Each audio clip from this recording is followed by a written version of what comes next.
இதுவரைக்கும் தமிழ் பக்கெட் சேனலை சப்ஸ்கிரைப் பண்ணாதவங்க சப்ஸ்கிரைப் பண்ணிக்கோங்க. கூடவே வரக்கூடிய பெல் சிம்பிளையும் கிளிக் பண்ணிடுங்க. அப்போ தான் நாங்கள் போடக்கூடிய வீடியோஸ் உங்களுக்கு நோட்டிஃபிகேஷனாக வந்து சேரும்.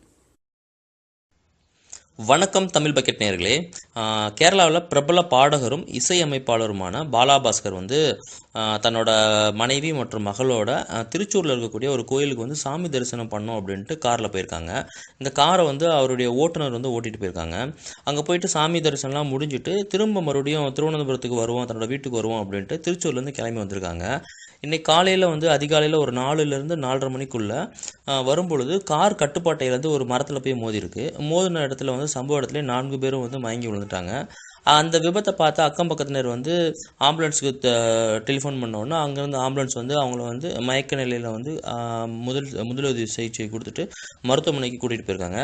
மருத்துவமனையில் போய் பார்த்தோம் அப்படின்னா மகள் தேஜஸ்வினி பரிதாபம் இறந்துட்டாங்க. மற்ற மூவர் மிகவும் உயிருக்கு ஆபத்தான நிலையில் சிகிச்சை பெற்று வந்துட்டு இருக்காங்க. இந்த விபத்துக்கான முதல் காரணமாக என்ன இருக்கும் அப்படின்ற மாதிரி காவல்துறை என்ன சொல்லியிருக்காங்க அப்படின்னா, ஓட்டுநர் அதிகமாக வாகனம் ஓட்டியிருக்கு, அதிக நேரம் வாகனம் ஓட்டின காரணத்தால் அவர் கண்ணு அசந்து தூங்கியிருப்பார் அப்படின்ற மாதிரியான ஒரு காரணம் சொல்கிறாங்க. அதனால தான் இந்த விபத்தே ஏற்பட்டது அப்படின்ற மாதிரி சொல்கிறாங்க. முடிஞ்ச அளவு நம்மளும் நிறைய இடத்துக்கு ட்ராவல் பண்ணுவோம். நிறைய பேர் என்ன பண்ணுவாங்க, ஒரு தப்பு பண்ணுவாங்க. ஓட்டுநருக்கு ஒரு தூங்குறதுக்காக ஒரு சரியான ஒரு ஃபெசிலிட்டி பண்ணி கொடுக்க மாட்டாங்க. எங்கேயாவது போனோம் அப்படின்னா அவங்க கார்லேயே படுக்க வச்சுருவாங்க, இல்லை அப்படின்னா காருக்கு அடியில் படுத்திருப்பாங்க, இல்லை பக்கத்தில் எங்கேயாவது ஒரு இடத்துல படுத்திருப்பாங்க.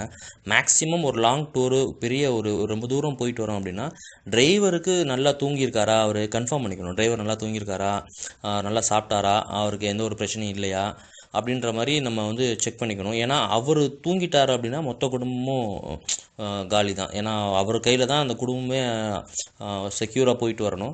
அப்படி இருக்கும்பொழுது டிரைவரை நல்லா பார்த்துக்கணும். நல்லா தூங்கியிருக்காரா அப்படின்னு பார்த்துட்டு அவர் கரெக்டான ஓய்வு இருக்கா, அவர் ஓகே தூங்காமல் வண்டி ஓட்டுவாரா அப்படின்றதெல்லாம் நம்ம அப்பப்போ நோட் பண்ணிக்கணும். அப்போ தான் இந்த மாதிரியான விபத்துக்களை தவிர்க்க முடியும்.